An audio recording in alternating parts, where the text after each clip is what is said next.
자, 4장 24절 이후에 이제 새 사람을 입어라 했습니다. 그래서 이제 새 사람이 어떠한 형태의 경건함과 거룩한 그런 행실, 그런 것들이 있어야 되는가에 대해서 이제 바울은 언급하고 있습니다. 그러나 여기서 이제 한 가지 꼭 짚고 넘어갈 게 있어요. 우리는 새 사람이 되는 그때가 언제예요? 그때는 바로 중생하고 거듭나는 시점이 새 사람이 되는 시점이에요.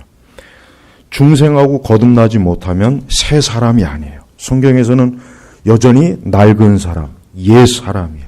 그 사람이 아무리 지식이 많고 세련되고 뭐 부자고 배운 것이 많고 뭐 대단한 사람이라도 예수 그리스도를 믿지 않고 여전히 죄와 사망 가운데 있는 사람은 옛 사람, 아담의 옛 그 죄에 여전히 오염되어 있고 그 죄에 빠져 있는 사람이라.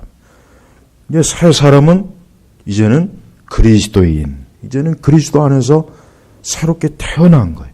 거듭난 거예요. 이제 완전히 새로운 피조물이 된 거예요. 그러나 우리가 알아야 될 게 뭡니까?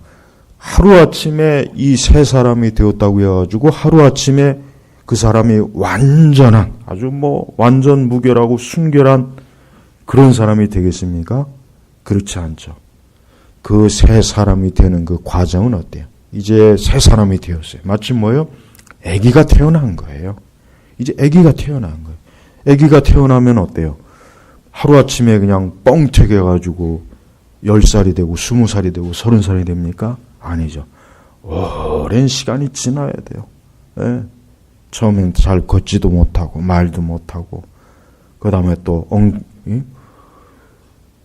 네 발로 기어다니다가 나중에 두 발로 서고, 그러니까 그런 과정이 있어요. 그러니까 우리가 이제 적어도 우리가 이제 그리스도인 하면은 그래요. 그러니까 이제 우리가 신약 성경의 거의 대부분의 서신서들은 새 사람을 1차적으로 대상으로 쓴 거예요. 거의 대부분.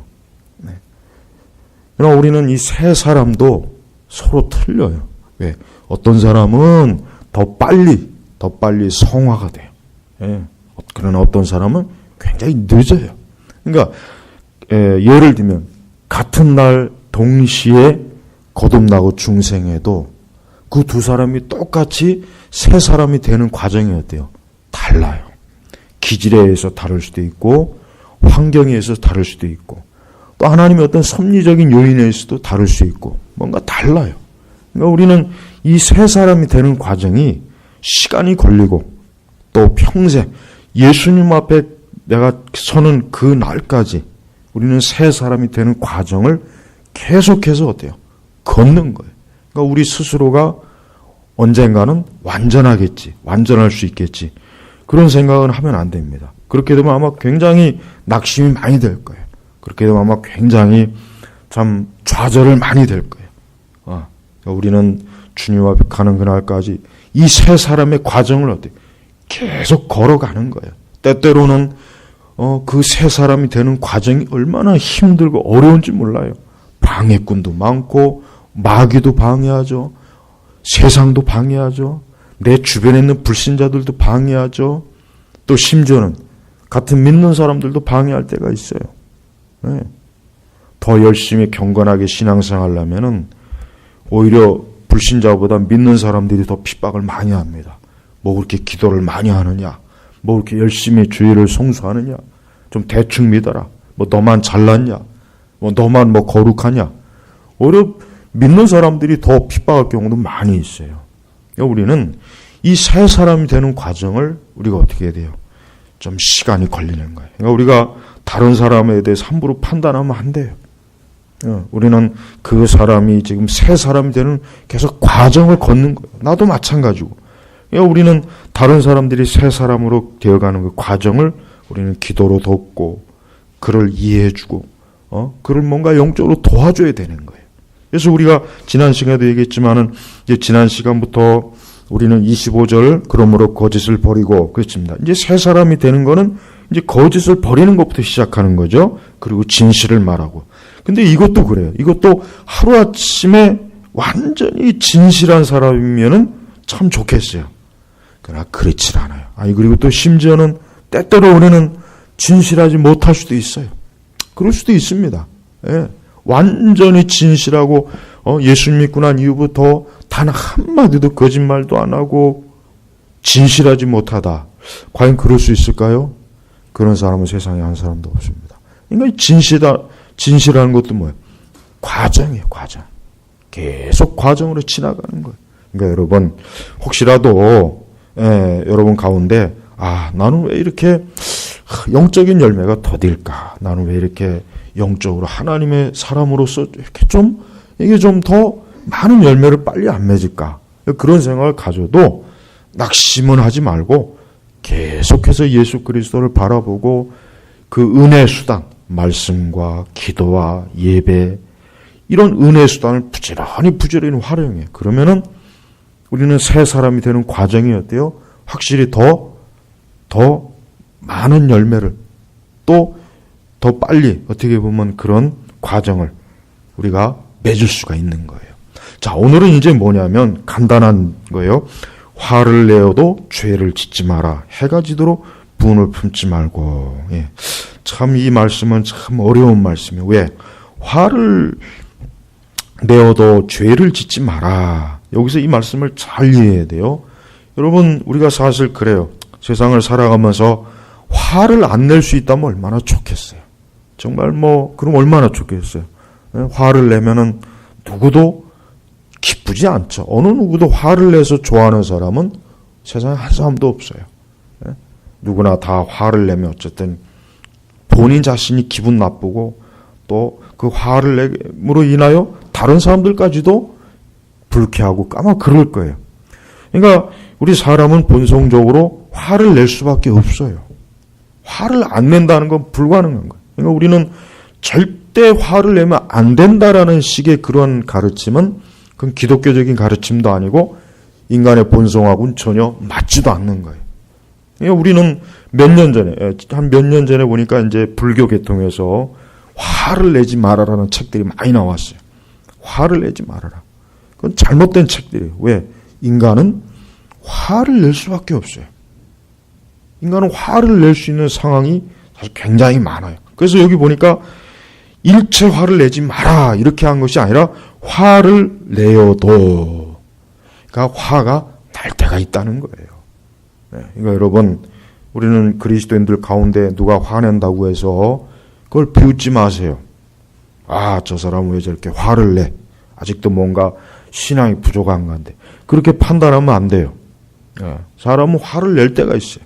화를 낼 수밖에 없는 상황도 많아요. 그러니까 사실 우리는 살아가면서 화를 내고 또 화가 나는 상황도 많이 있단 말이에요. 근데 다만 중요한 것은 뭐예요? 죄를 어때요? 죄를 짓지 마라. 이게 이제 중요한 거예요. 자, 우리는 화를 내야 될 때가 사실은 있습니다. 뭐냐면 우리는 하나님의 진리로 인해서 화를 내야 될 때는 화를 내야 돼요.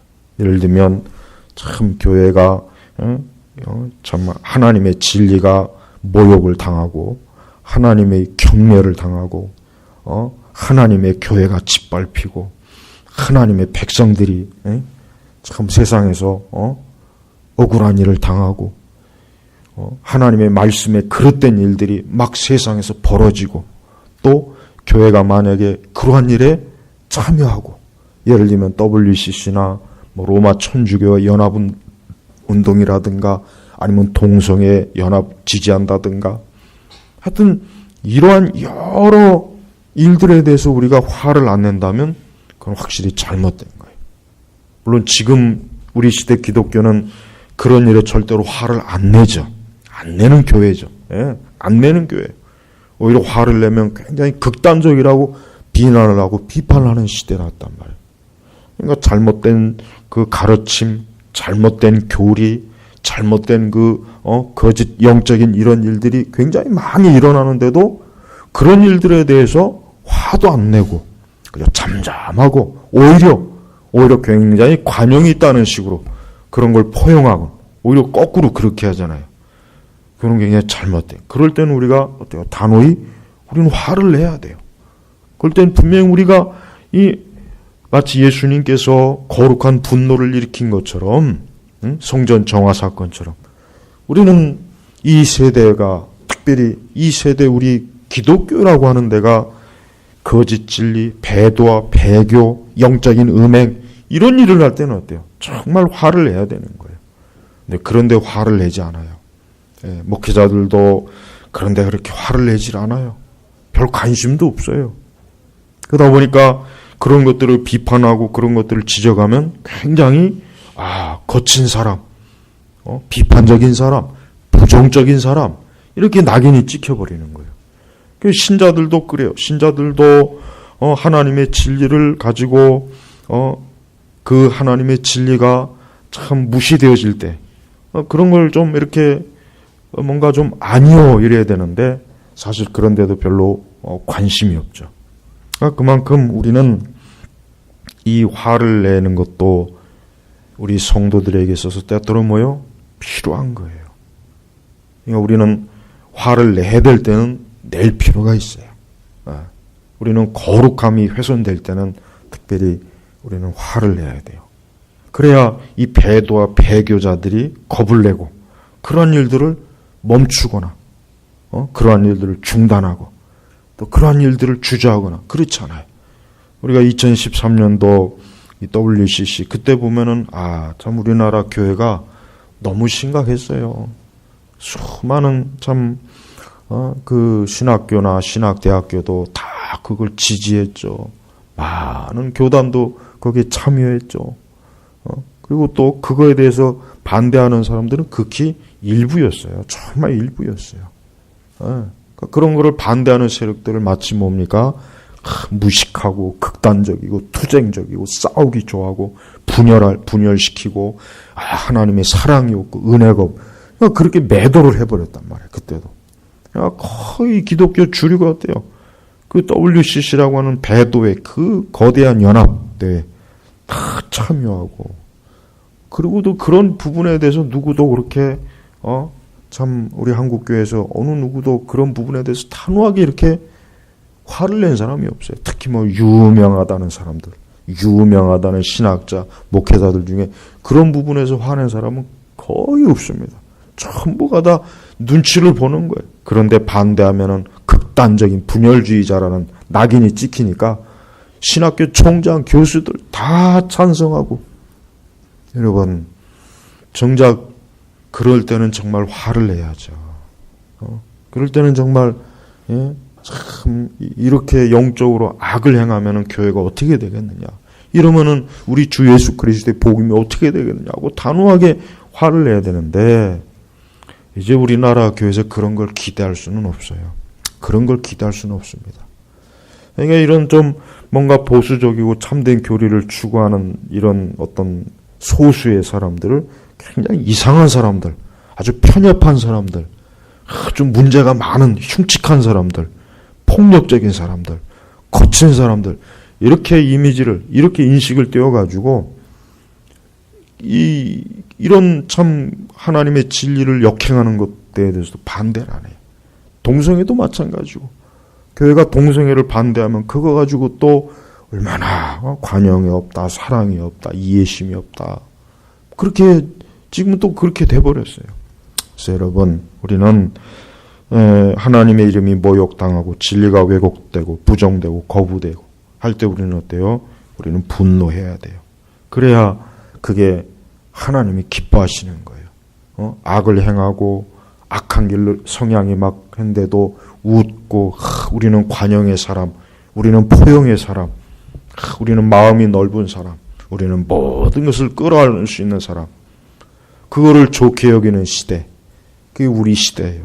그래서 여러분 이제 앞으로 가면 갈수록 참 문제가 이 교회가 참 이런 하나님의 거룩한 분노, 진노를 모르고 마냥 그냥 세상에게 잘 보이려고 하고 그저 주류와 대세에 따라서 거기에 그저 연합하려고 하는 이런 분위기들 이런 게 참 문제가 되는 거예요. 그래서 우리는 그런 걸 조심해야 됩니다. 또 우리는 화를 내지 말아야 될 때가 있어요. 뭡니까? 우리는 정말 조심해야 돼. 그렇습니다. 우리 인간의 성향 자체가 참 화를 내요. 모세도 그 참 화를 한번 잘못냈다가 그냥 결국 가나안에 못 들어갔죠. 모세가 그 패역한 이스라엘 백성들이 얼마나 화가 났던지 그냥 지팡이로 2번을 그냥 치면서 하나님의 영광을 드러내야 되는데 그냥 모세가 한번 혈기 한번 냈다가 그만 가나안에 못 들어갔단 말이에요. 이 화를 내는 게 참 사실 좋은 게 아니에요. 폭력적이고 이 화라는 것 자체가 폭력적인 거예요. 그 다음에 비열하게 뒤에서 욕하고 경멸하고 증오하고 원한을 맺고 앙심을 품고 원망하고 이 불타는 복수심, 개인적인 또 악감정, 적개심, 또 잔혹한 말, 행동, 이간질, 또 뒤끝이 안 좋은 것들, 이게 다 화예요. 이게 이런 것들이 다 화란 말이에요. 그냥 단순히 뭐 버럭하는 이것만 화가 아니라 증오, 원한, 앙심, 적개심, 복수, 잔혹한 말, 거친 말, 개인적인 악감정, 이런 모든 것들이 뭐예요? 다 화에 해당되는 화. 그러니까 바로 이제 바울이 화를 내어도 죄를 짓지 말아라는 의미는 바로 이런 걸 얘기하는 거예요. 이런 거.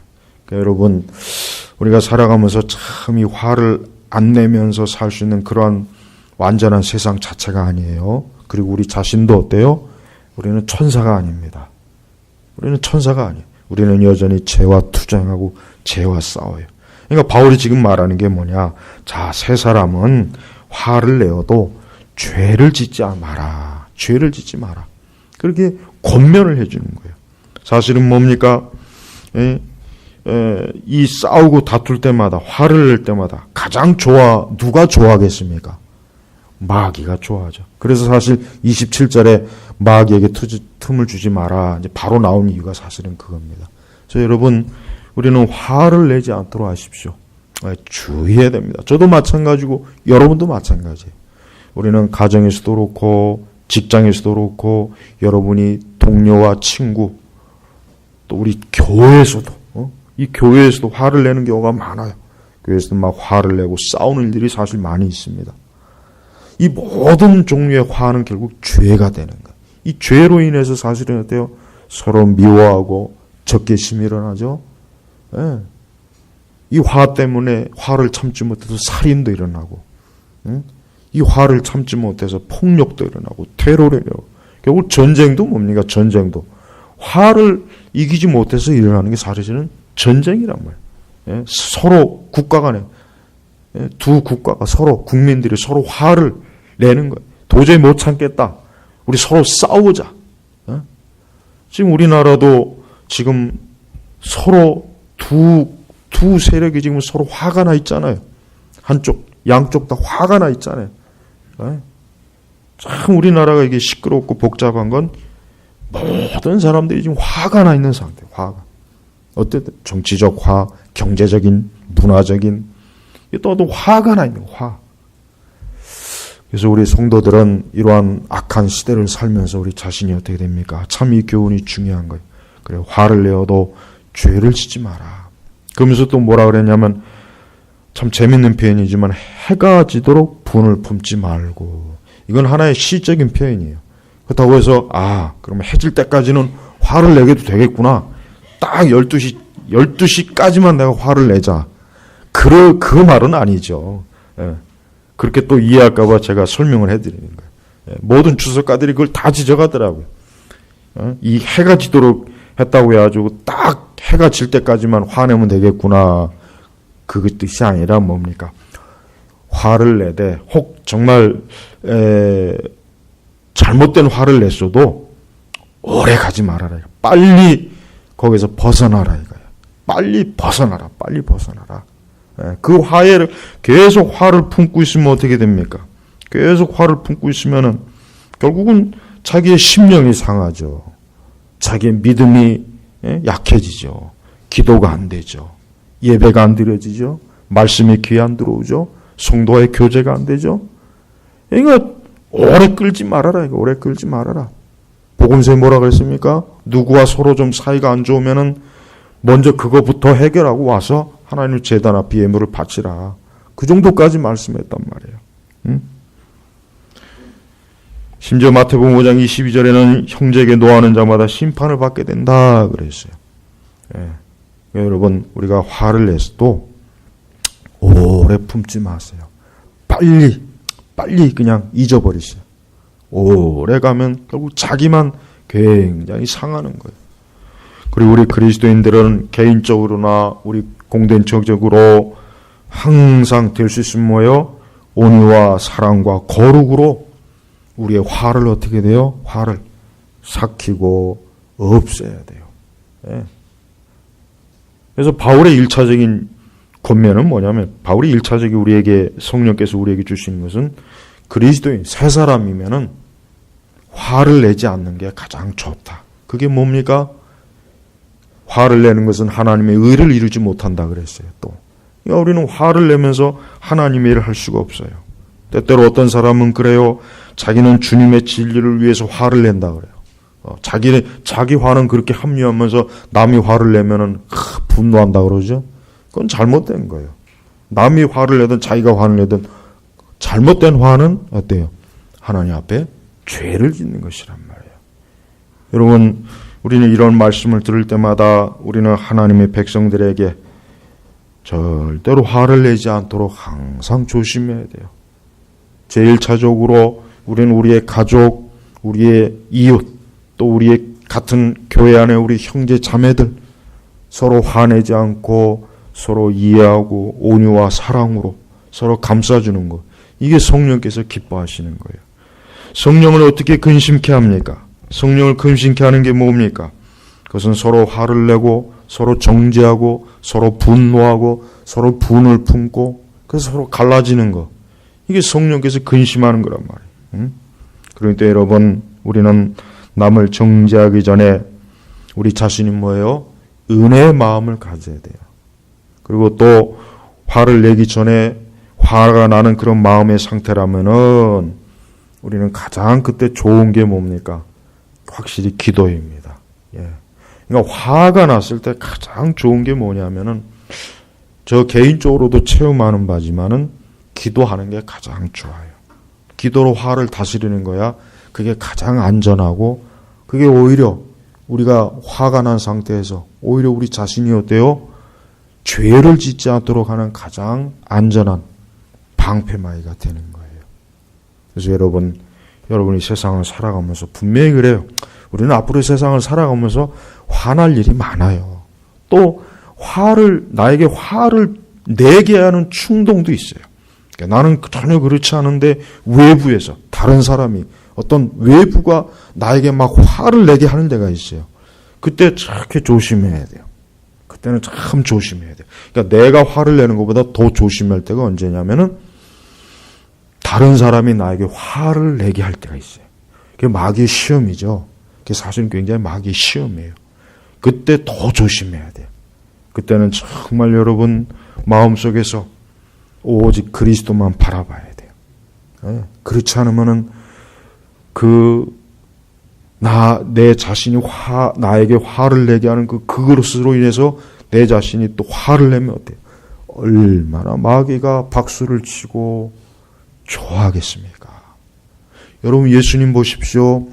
십자가 위에서, 참 우리 예수님 보십시오. 십자가 위에서 그 고통 가운데 있는데 그 밑에 로마 군병들이 막 조롱을 하죠.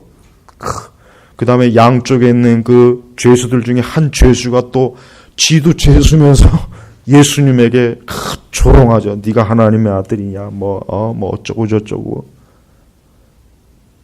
보십시오. 그런데도 예수님은 어때요? 거기서 화를 내지 않았어요. 화를 내지 않았어요. 예수님 만약에 거기서 화를 냈으면 어떻게 됐겠어요? 온 세상 그걸로 끝나는 거예요. 끝나는 거예요. 근데 예수님은 화를 내지 않았어요. 오히려 자기를 조롱하고 자기를 비웃고 자기에게 대한 악한 말을 하는데, 주여 저들이 자기들의 죄를 알지 못하나이다. 오히려 그들을 위해서 기도해 준 거예요. 그래서 여러분, 우리가 사실 화를 낼 상황이 많아요. 그럴 때 우리가 참 주의해야 될 게, 정말 화를 낼 상황이 온다고 해서 화를 내면 정말 그때는 확실히 어때요? 아하, 이게 내가 마귀의 시험에 넘어갔구나. 그 생각부터 확 들어요. 예. 그러니까 여러분, 화를 내지 않도록 하세요. 예. 하나님께서는 마음이 온유한 자를 사랑하십니다. 마음이 온유한 자를 기뻐하세요. 그래서 여러분이 이 세상을 살아가는 동안 그리스도인의 특징이 뭡니까? 그리스도인의 특징은 의로운 일에는 화를 내되 그렇지 않은 일에는 화를 내지 않도록 자기 자신을 어때요? 하나님의 말씀과 기도로 자기를 잘 다스리는 거예요. 그러면서도 해가 지도록 분을 품지 말고 그래요. 우리는 이런 화가 생기고 이럴 때 그걸 오래도록 가지고 있으면 안 돼요. 예? 어떤 사람은 한번 화가 나면 뭐 3년도 가고 5년도 가고 그러잖아요. 뒤끝이 엄청 길잖아요. 그러면 안 돼요. 우리 성도들은 화가 나도 빨리빨리 잊어버리고 빨리빨리 그냥 없애버려야 돼. 그걸 자꾸 마음에 쌓아두면 어떻게 되겠습니까? 그게 마음의 병이 되는 거예요. 그게 우리 믿음의 영적인 열매에 굉장히 해로운 것이 돼버려요. 아주 독초가 돼버린단 말이에요. 그래서 여러분 오늘 말씀 화를 내어도 죄를 짓지 말라. 해가 지도록 분을 품지 말고 얼마나 참 우리에게 귀한 말씀입니까? 그래서 32절에는 오히려 이제 그렇게 하지 말고 이런 말씀 있죠. 32절에 보면은 같이 읽어볼까요? 서로 친절하게 하고 인자하게 대하며 하나님께서 그리스도 안에서 너희를 용서하신 것 같이 서로 용서해라. 바로 이거예요. 화를 내지 말고 그렇습니다. 혹 누군가가 여러분에게 화를 내요. 여러분의 듣기 싫은 말하고 여러분의 성질을 돋구는 말을 해요. 여러분의 화를 자꾸 돋가도 어떻게 합니까? 32절 친절하고 인자하게 대하라. 그러면서 뭡니까? 중요한 게 있어요. 하나님께서 그리스도 안에서 너희를 용서하신 것 같이. 사실 이게 중요한 거예요. 왜 그렇습니까? 우리 자신을 한번 생각해봐요. 우리 자신이 누구나 다 할 거 없이 사실은 뭡니까? 한때는 하나님의 화를 돋구는 악독한 죄인이었어요. 우리는. 죄는 누구나 다 하나님의 분노와 진노를 일으키게 하는 존재, 피조물이에요. 네. 그건 하나님의 의로운 분노와 의로운 정당한 진노란 말이에요. 하나님은 절대로 충동적인 거나 느닷없이 버럭하는 분이 아니에요. 하나님의 거룩과 의를 그것을 대항할 때 하나님은 어때요? 진노하고 분노하시는 분이에요. 자, 그렇습니다. 우리 자신이 어떤 사람입니까? 우리 자신은 머리부터 발끝까지 하나님의 진노와 분노를 일으키는 죄인이에요. 죄인이란 말이에요. 네. 우리 태생이 원래 그렇잖아요. 우리 태생이 하나님을 기쁘게 하는 존재입니까? 아니죠. 본질적으로 우리는 타락하고 악해요. 하나님과 원수됐어요. 근데도 그때 하나님께서 우리를 저주하고 분노해서 우리를 멸망시켰습니까? 아니죠. 우리에 대해서 얼마나 오래 참아주셔서 우리가 이 시간 예수님 믿고 구원받아서 하나님의 자녀가 된 거지. 만약에 하나님께서 우리를 오래 참아주지 않았으면은 우리는 이미 벌써 지옥에 가 있어요. 이미 벌써 지옥에서 영원한 형벌을 받을 거란 말이에요. 그러니까 여러분, 누가 나에게 아주 악한 말을 하고 악독한 말을 하고 화를 돋구는 말을 하고 혈기를 일으키게 하고 막 분노하게 일으킨다고 해도 그때 우리가 어떻게 됩니까? 이 말씀처럼 하나님께서 그리스도 안에서 너희를 용서하신 것 같이. 여러분, 우리 회개기도 자주 하잖아요. 근데 여러분, 사실 그래요. 우리가 한번 생각해봐요. 죄 짓고 회개하고 죄 짓고 회개하고 이게 얼마나 참 버르장 없는 행위예요. 근데 하나님께서는 우리가 회개할 때마다 용서해 주시는 분이에요. 용서해 주시는 분이에요. 예수님 하신 말씀대로 70번씩 7번이라도 그 얘기는 뭡니까? 용서해라 이거예요. 예. 우리는 하나님 앞에 그런 자비와 긍휼을 원하면서 정작 다른 사람은 국물도 없어 너는 안 돼. 내 눈에 흙이 들어가까지는 너 용서를 못해. 우리는 굉장히 잔인하잖아요. 우리는 남에겐 굉장히 잔인해요. 자기에겐 관대하고. 이게 본성이거든. 남에겐 굉장히 잔인한 말을 하고 잔인한 충고를 하고 잔인하게 대하여 자기에겐 굉장히 관대하면서. 그러나 새 사람은 어때요? 바로 그거예요. 새 사람은 내가 예수 그리스도 안에서 하나님께로부터 용서받고 용납받고 내가 지금 자비와 긍휼과 은혜를 지금 받고 있다면 나 역시 다른 사람에게도 친절하고 인자하게 대하고 오래 참아주고 그렇게 하라는 거예요. 특별히 교회는 제가 볼 땐 그래요. 이 교회라고 하는 것이요. 참 그래요. 뭐냐면 자칫하면은 좀 가끔가다 잊어버리는 것 같아요. 여러분, 교회는 용서받은 죄인들이 모이는 것이 교회입니다. 그죠? 용서받은 죄인들이 모이는 것이 교회예요. 근데 어떻게 보면 가만히 보면 이상하게 하나님께 용서받은 죄인들이 서로를 더 용납하지를 못하는 것 같아요. 서로를 정죄하고 미워하고 시기하고 질투하고 판단하고 뒤에서 험담하고 이게 교회 안에서 상당히 이런 일들이 많이 있어요. 진짜 많습니다.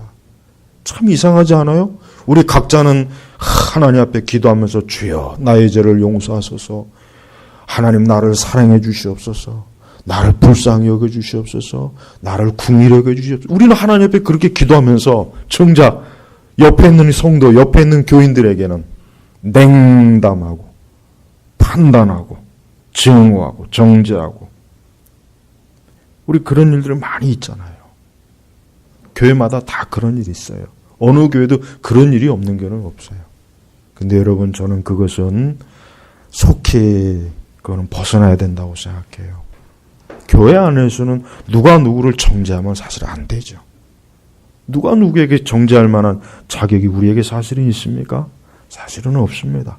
그래서 서로 친절하고 인자하게 대하며, 그리고 여러분, 우리는 다 지금 새 사람으로 계속해서 어떻게 해요? 나아가는 거예요.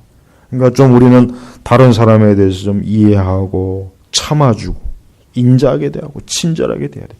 그게 예수님께서 우리에게 대하셨던 거예요. 예수님이 얼마나 사랑이 많으십니까? 예수님께서 얼마나 제자들을 오래 참아주셨습니까? 사실 그게 우리에게도 필요한 거예요. 우리는 왜 우리 자신에 대해서는 그런 걸 그렇게 원하면서 왜 우리가 다른 사람에 대해서는 그렇게 냉혹하고 잔인하고 그렇게 손가락질하고 판단하고, 그건 너무나 그리스도와는 어울리지 않는 것입니다. 적어도 우리 제네바 교회는 그런 게 앞으로도, 지금도 마찬가지지만 앞으로도 없는 교회가 되기를 저는 원해요. 우선 저부터 그렇습니다. 제가 목회자라고 해서 여러분들을 판단하거나 정죄하거나 그러진 않습니다. 더군다나 제가 하는 사역을 보십시오. 얼마나 카페에서 신랄하게 칼럼을 쓰고 그렇습니까? 그러나 교회에서는 그렇게 하면 안 돼요. 왜? 교회라고 하는 것은 공동체예요. 제가 여기서 1, 2년 하다 말 거라면 날마다 정죄하는 아주 진노의 설교만 할 거예요. 그러나 그렇게 하면 안 되죠. 이것은 교회예요. 교회는 누구나 다 죄인이에요. 누구나 다 하나님 앞에서 긍휼과 자비를 얻어야 될 곳이지 누가 누구를 정죄할 곳은 아니에요. 다만 궁극적으로 우리는 하나님 말씀 앞에서 우리 자신을 돌아보는 거예요. 그러면서 우리 자신이 그리스도를 닮아가고 하나님의 뜻에 맞춰 살고 우리의 부족함을 자꾸자꾸 회개하면서 열매를 맺고, 바로 이런 것입니다. 앞으로 우리 제네바 교회는 그렇습니다. 어느 누구도 화를 내어도 죄를 짓지 마라. 해가 지도록 분을 품지 말고, 또 뭡니까? 서로 친절하게 하고 인자하게 대하며 하나님께서 그리스도 안에서 너희를 용서한 것 같이 서로 용서해라. 그래요. 저는 요 두 종류의 말씀만 교회에서 잘 이루어져도요, 그 교회는 세상에서 가장 좋은 교회입니다. 가장 평안한 교회예요. 네. 앞으로 사람이 더 많이 모이고 사람이 더 많이 모이면 또 이런 문제들이 많이 생기는 거예요. 많이 생기는 거예요. 그러나 우리는 우리에게 주신 이 성령께서 주신 이 말씀을 잘 기억하고 염두에 둬서 이 하나님의 교회, 또 우리 나 자신, 정말 새 사람으로서 새 사람에게 어울리는 그런 열매를 계속해서 맺는 그런 복된 사람이 되도록 우리가 힘을 써야 되는 거예요. 바로 그게 새 사람이에요. 오늘 우리 시대는 그리스도인들이 이 새 사람을 잘 몰라요. 확실히 그런 것 같아요. 이 새 사람을 너무 모르는 것 같아요. 다른 건 굉장히 열심인데 정말 이 에베소서 4장 그 17절 이후부터 옛사람과 새사람의 이 대조를 명확하게 한다면은 대단히 많은 그 교회 안에 있는 신자분들이 아하, 이거 굉장히 심각하구나. 이거 굉장히 심각한 말씀이구나 하는 걸 아마 인식을 하게 될 거라고 저는 생각합니다. 그렇습니다. 여러분, 화를 내어도 죄를 짓지 마라. 해가 지도록 분을 품지 말고. 너무나 귀한 말이에요. 우리의 실제적으로 실천 생활에서 너무나 많이 부딪히는 말이에요. 우리가 여러분이 가정 안에서 부부 간에, 부모 자식 간에, 친척 간에, 이웃 간에, 교회 안에 하여튼 이 말씀대로 화를 내지 말고 오히려 친절하고 인자하게 대하고 하나님이 나를 그리스도 예수 안에서 나같이 참 못되고 짐승 같은 죄인을 하나님의 자녀로 만들어주셔서 성도로 만들어주신 걸 생각하면 아유, 내가 누구에게 내가 뭐라고 하겠나. 아마 그런 마음이 다 들지 않을까 생각합니다. 그렇습니다. 우리 주님께서 바로 이렇게 사셨고 우리 주님께서 이와 같이 우리에게 말씀해 주시는 겁니다. 모두가 이 말씀을 다 심령에서 받아들이시기를 주의 이름으로 축복합니다. 기도하겠습니다. 하나님 아버지 감사합니다. 우리 시대는 분노의 시대입니다. 우리 시대는 분노의 시대고 분노의 문화, 이 분노의 사상, 이 분노의 참 체계가 지금 온 세상을 뒤덮고 있습니다. 이러한 죄악된 세상 가운데 우리 성도야말로 새 사람으로서 그러한 세상에 어울리는 사람이 아니라 하나님 나라에 어울리는 사람으로서 주여 우리 자신을 더욱 예수 그리스도에게 맞추며 살아가도록 저희들을 이끌어 주시옵소서. 감사드리며 예수님의 이름으로 기도 올렸습니다. 아멘.